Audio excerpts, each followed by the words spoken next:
Be me, 22 Monica, feminist exchange student, studying economics, supposed to be the best year of my life.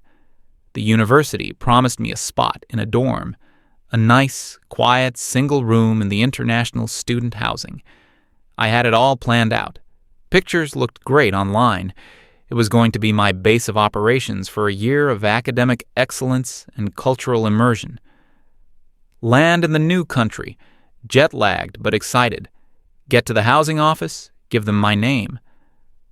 The lady behind the counter types for what feels like an eternity. She frowns, types some more. Her frown deepens. She looks up at me over her glasses with that specific look of bureaucratic pity. There seems to have been an administrative error. My heart sinks. I already know where this is going. Long story short, my reserved room was double booked. Then the person who got it checked in early. Then the entire international dorm filled up. Then all the other female dorms filled up. They had one single available room left in the entire university housing system. One? She tells me it's only temporary. A few weeks, maybe a month, until something else opens up. It's in a building on the far side of campus. An older building. The all-male dormitory. I just stared at her. I asked if she was serious. She assured me she was, and that there was nothing else she could do. My mind was racing. An entire building full of guys. The noise, the mess, the constant low-level aggression I'd read so much about. It felt like a trap. I protested, of course. I mentioned safety concerns, privacy, the basic principle of the thing. All I got was a helpless shrug and a form to sign. Looked up the cost of renting an apartment off campus. My scholarship and savings would be gone in 2 months, tops. It was either this or a flight home in disgrace. I signed the form. But I made a decision right then and there. I wasn't going to be a victim. I was going to be an observer. I would document everything. This wasn't a living situation. It was a field study into the male habitat. I'd finally get to see the so-called toxic masculinity up close. My private notes would become an indictment. The taxi drops me off. The building looks exactly how I imagined, a grim concrete block from a bygone era. I drag my suitcases inside. The smell hits me first. It's a complex blend of stale pizza, some kind of industrial-strength deodorant, and a faint underlying note of damp towels. The hallway is long and dimly lit. Doors are covered in band posters and faded memes. From behind one, I can hear the sounds of a video game, shouts not of anger, but of intense concentration and occasional frustration. I find my room at the very end of the hall. It's small, sparse, with a window overlooking a parking lot. It's a cell. I unpack, feeling a growing sense of dread. This is going to be a long year. The first few days, my worst fears were confirmed. The place was a case study in entropy. The shared kitchen was a disaster zone. The sink was perpetually filled with a random assortment of plates and pans. The counter was sticky. The trash can was overflowing, with a sort of satellite system of pizza boxes orbiting it. Classic. The weaponized incompetence I'd heard about, the expectation that someone else, a woman, a cleaner, a magical kitchen fairy, would eventually deal with it. They were so used to being catered to, they didn't even see the filth they lived in. I documented it all with pictures on my phone. Exhibit A. The bathroom was functional. That's the best I can say. Someone was at least cleaning it on a schedule, but the ambient chaos was ever present. I decided to conduct my first real experiment, a simple one. I made myself a cup of tea, drank it in my room. Then I took the empty mug, rinsed it lightly, and placed it in the already full sink. Just one mug. My mug. My hypothesis. It would sit there until it grew its own civilization. It would become a silent testament to their collective apathy. I gave it a week, maybe 2. The next morning, I went to the kitchen to get some breakfast. I glanced at the sink. My mug was gone. I felt a small, weird jolt of confusion.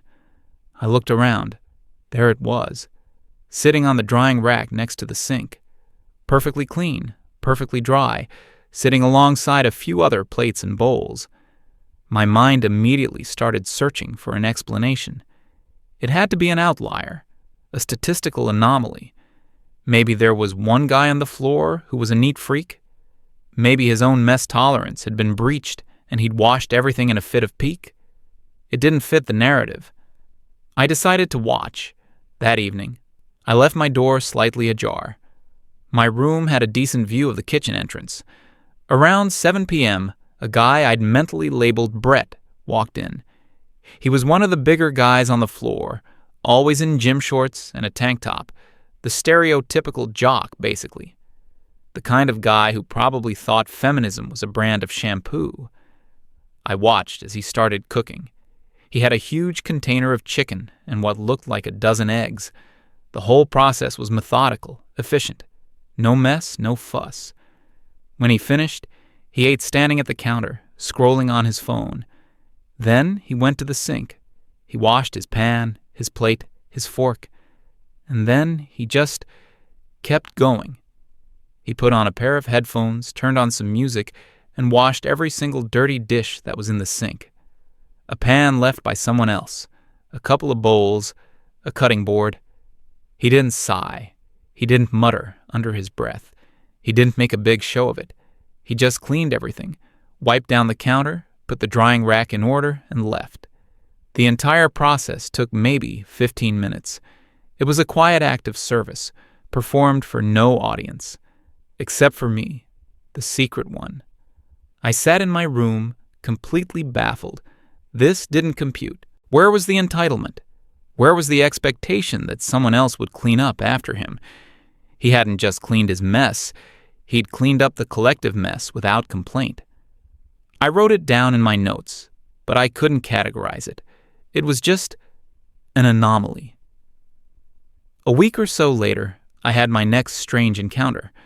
I was walking down the hall coming back from a late class. One of my neighbors, a guy from a few doors down, was coming out of his room. I hadn't really interacted with him. He was quiet, always looked at the floor when he walked, and generally seemed to want to be invisible. I'd pegged him as one of the potentially dangerous ones, the quiet, resentful type. I named him Anthony in my notes. The hallway is narrow. We were on a direct collision course. I instinctively tensed up, ready for that awkward shuffle, or worse, for him to just barrel through, expecting me to be the one to move. The classic male assertion of physical space. Instead, the moment he saw me, he stopped. He didn't just step aside. He plastered himself against the wall, tucking his arms in, making himself as small as possible.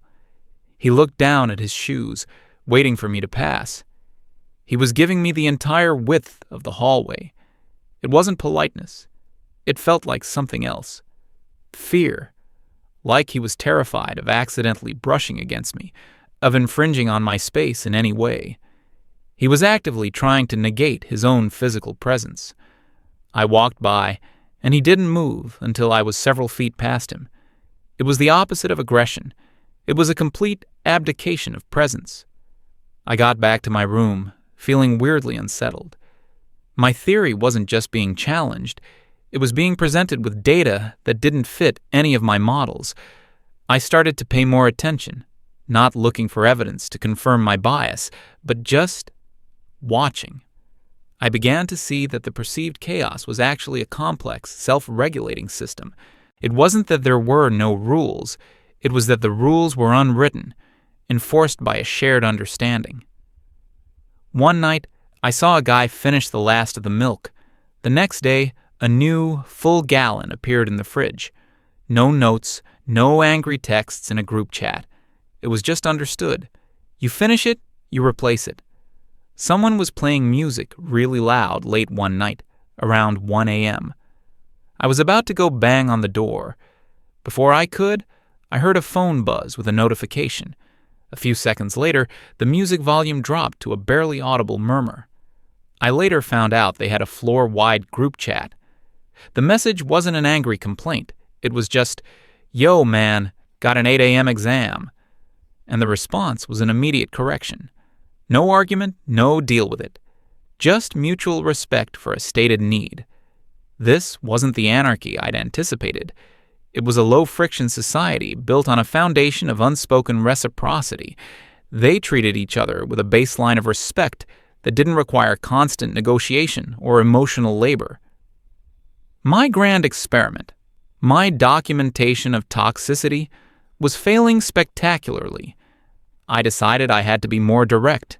I had to provoke a reaction to prove they were just hiding their true nature. One evening, I went into the common room. A few of the guys were there, Brett, the quiet guy Anthony, and a couple of others. They were playing some kind of co-op zombie game on a big TV, intense focus on their faces. I sat down on one of the worn-out couches, opened my laptop, and put on a famous feminist lecture from YouTube. I didn't use headphones. I played it through the laptop speakers, loud enough to be clearly audible over the game audio. The lecture was one of the fiery ones, full of academic language about patriarchal structures, male privilege, and the inherent violence of the cis-hetero paradigm. I braced myself. I was ready for the eye rolls, the sarcastic comments, the arguments. I was ready for them to tell me to shut it off. I was ready for the confrontation that would finally prove my point. Nothing.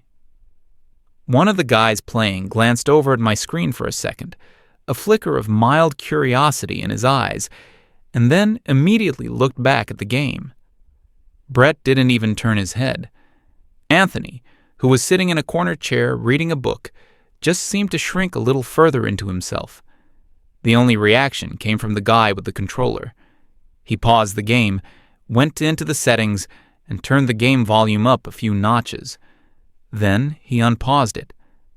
My lecture became background noise, a meaningless hum drowned out by digital gunfire and their occasional shouts to each other about in-game strategy. They weren't hostile. They weren't dismissive. They were indifferent.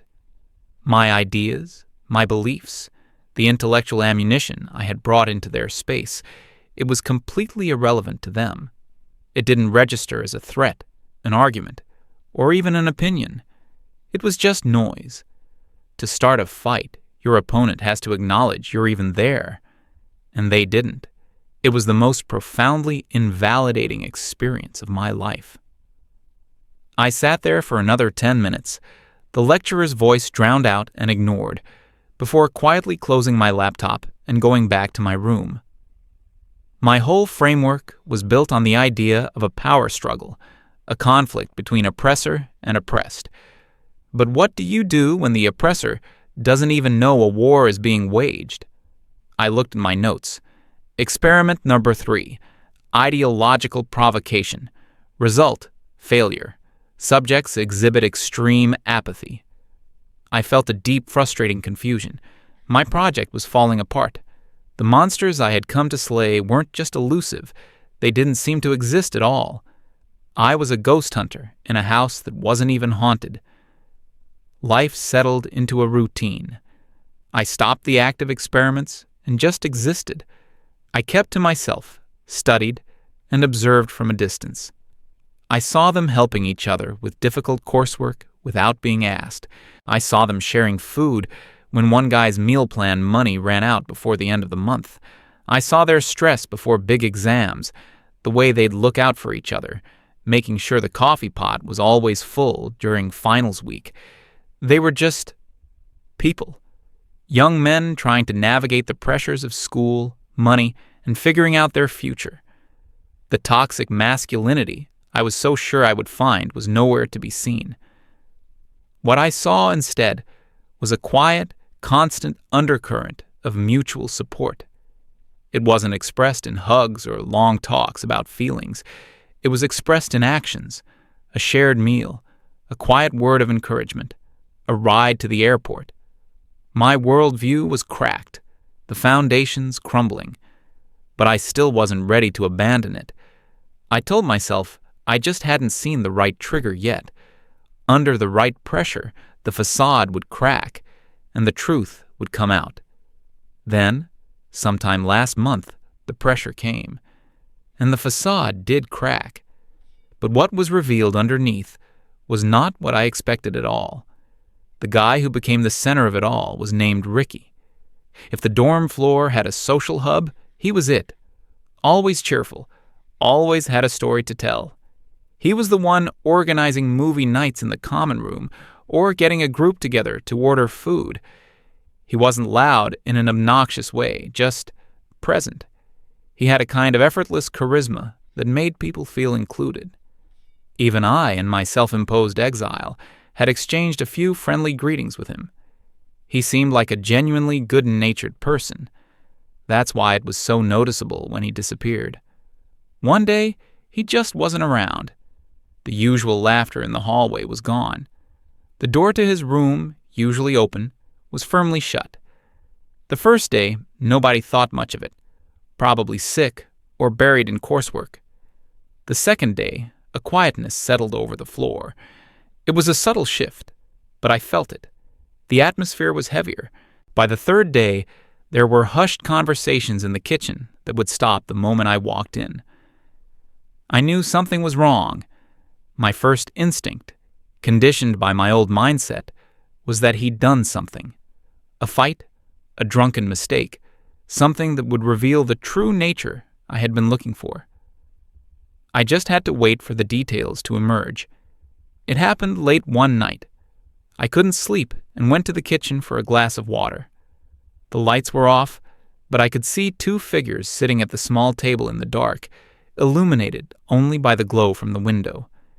It was Brett, and another guy I knew was studying law, Sam. I stopped in the doorway, hidden in the shadows of the hall. They were talking in low voices, and I knew I shouldn't listen, but I couldn't help it.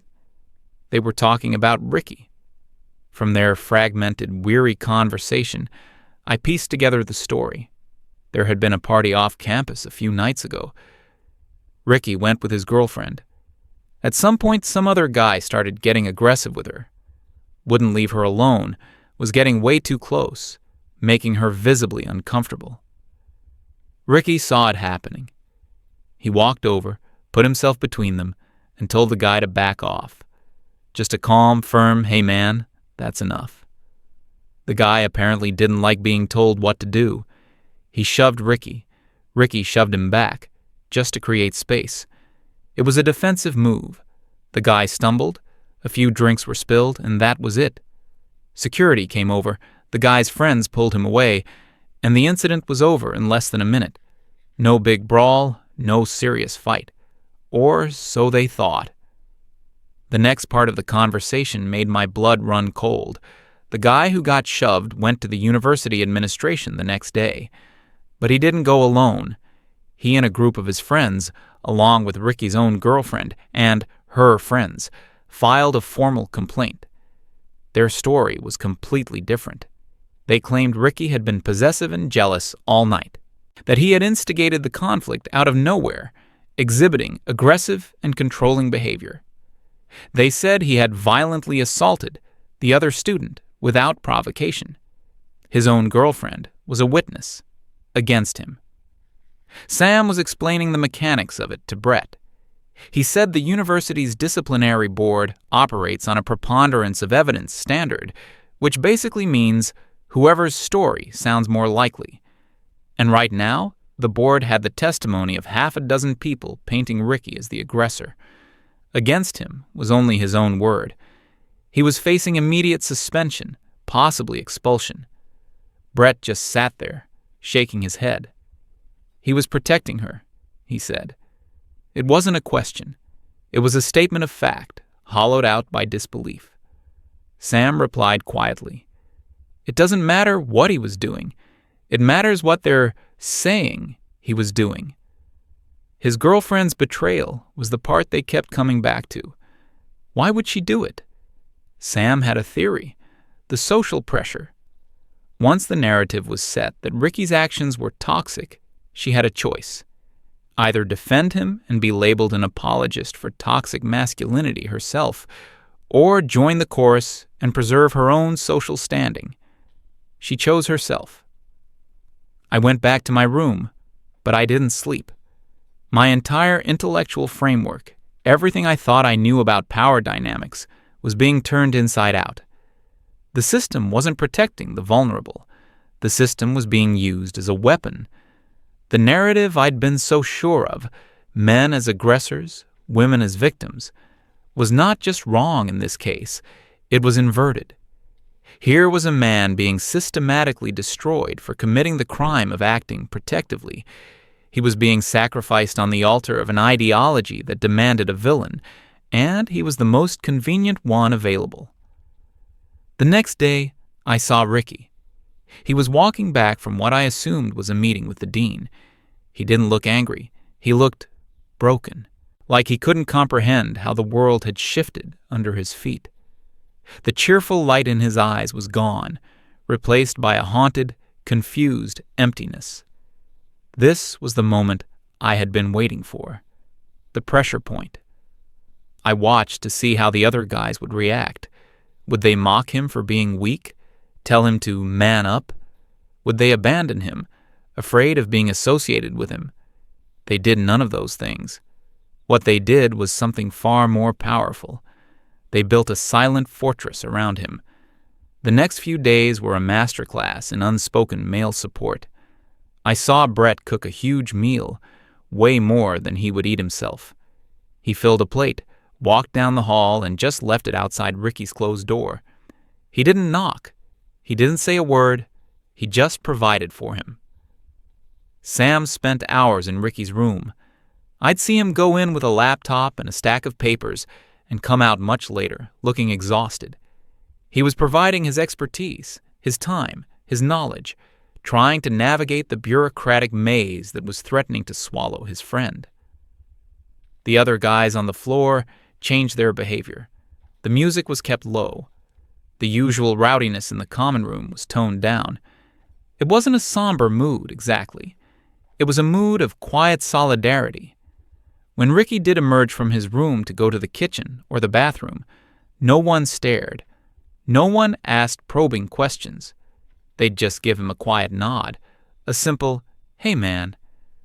They were treating him normally, refusing to let the accusation define him.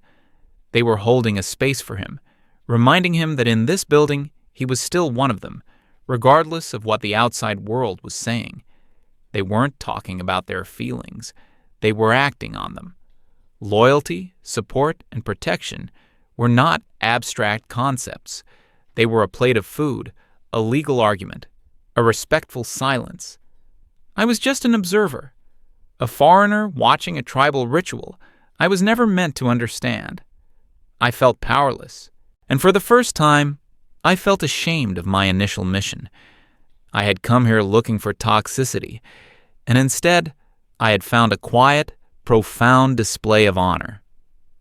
These young men, whom I had written off as privileged and problematic, were showing more integrity than any of the academic theories I had studied.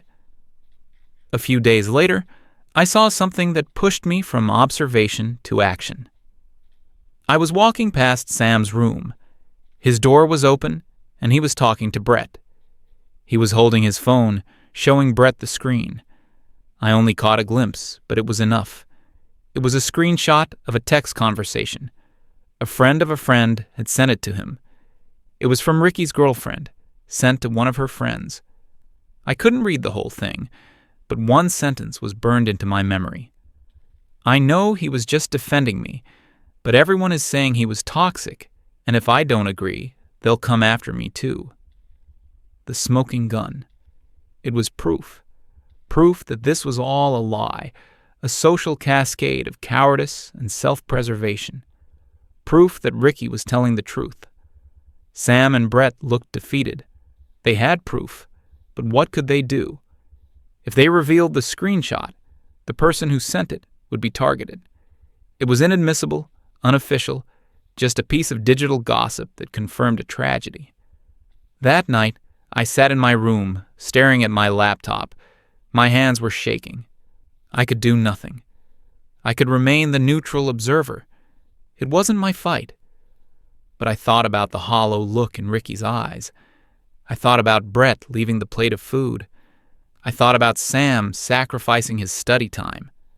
I thought about the truth. I opened a new document. I created a new anonymous email address. I wrote a letter to the head of the university's disciplinary committee. I kept it short, factual, and emotionless. I identified myself only as a student who had overheard several conversations regarding the incident. I laid out the version of events I had heard from Sam and Brett. I didn't name them. I described how Ricky had intervened non-violently at first. I described how the story had been twisted. And then, the final paragraph. I stated that I had reason to believe that the primary witness, the girlfriend, was giving a coerced testimony due to social pressure. I wrote that there was likely digital evidence, text messages, that would corroborate this, and that the committee had a duty to perform its due diligence by seeking it out. I read it over a dozen times. Then I clicked send. For a week, nothing happened. The quiet tension on the floor remained. Then, one afternoon, I saw Ricky walk out of his room. He saw Sam coming down the hall. He just looked at him and nodded. And for the first time in weeks, I saw a flicker of relief on his face.